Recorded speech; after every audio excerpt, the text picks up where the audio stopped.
wakaalad wararka Kilomita waa ku dhawahay walaalkay waa ku dhawahay sida aragtaa doorashadii dadka ee dalbaneed dib loogu laabto inta ka hadlo waxaan qabaa anoo magacay Cabdi Cali Ismaan oo degan Howlwadaag waxaan qabaa in oo doorasho oo caadi la doorto doorasho sababtu dadka isku ra'yi maahan dadka Soomaalida waa badan tahay intaas kun waay qof ra'yi qabo marka qofka in loo badhigo ra'yiisa loo badhigo taas aan bal mucaaradka dhaxdooda taqraar baa hadda dhaxyaalaha mas'uulka isku dhacsan maxaa u jeedinay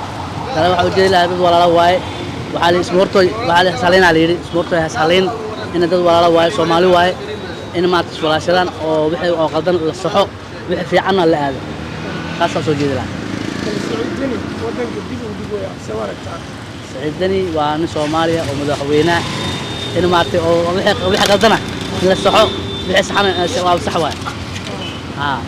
wixii saxana waa sax waay laakiin wixii qaldan in la saxo oo meel hal meel isku imaado jeedina waddanka Soomaali waaye Soomaali in waalna waaye in hal meel isku imaado oo maanta oo saas lagu heshiiyo